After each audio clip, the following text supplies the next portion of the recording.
Welcome to మెగానెట్ TV. కలియుగ వైకుంఠం తిరుమల మరోసారి వార్తల్లో నిలిచింది.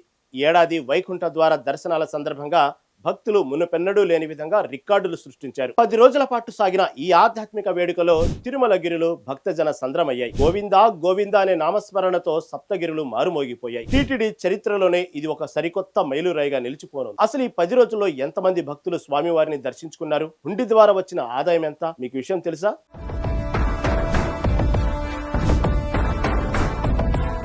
టీటీడీ అధికారికంగా ప్రకటించిన వివరాల ప్రకారం 2025 డిసెంబర్ 30వ తేదీ నుంచి 2026 జనవరి 8వ తేదీ వరకు మొత్తం 10 రోజుల పాటు వైకుంఠ ద్వార దర్శనాలు కల్పించారు.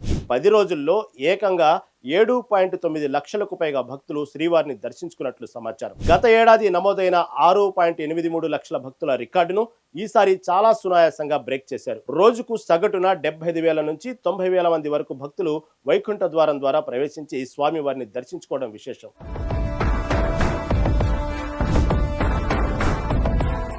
ఇక శ్రీవారిపై భక్తులు చూపిస్తున్న భక్తికి హుండీ కానుకలే నిదర్శనం. ఈ 10 రోజుల కాలంలో భక్తులు హుండీలో సమర్పించిన కానుకల విలువ అక్షరాల 40 కోట్ల రూపాయలు. దర్శనం పొందిన ప్రతి భక్తుడు తన శక్తి మేరకు స్వామివారికి మొక్కులు చెల్లించుకోవడంతో ఆదాయం పరంగా కూడా టీటీడీ రికార్డులను తిరగరాసింది. టీటీడీ అధికారులు, సిబ్బంది మరియు పోలీసులు సమన్వయంతో పనిచేయడం వల్లే ఇంతమంది భక్తులు ఎక్కడ ఇబ్బంది కలగకుండా దర్శనం సాధ్యమైందని విశ్లేషకులు చెబుతున్నారు.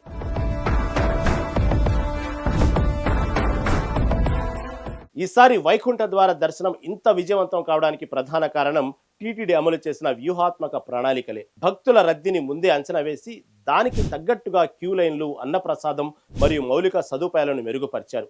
గంటల తరబడి క్యూ లైన్లలో ఉన్నా సరే భక్తులకు విసుగు రాకుండా ఆధ్యాత్మిక కార్యక్రమాలను కూడా ఏర్పాటు చేశారు. ముఖ్యంగా సామాన్య భక్తులకు పెద్దపీట వేయాలనే టీటీడీ నిర్ణయం ఇప్పుడు సర్వత్రా ప్రశంసలు పొందుతోంది.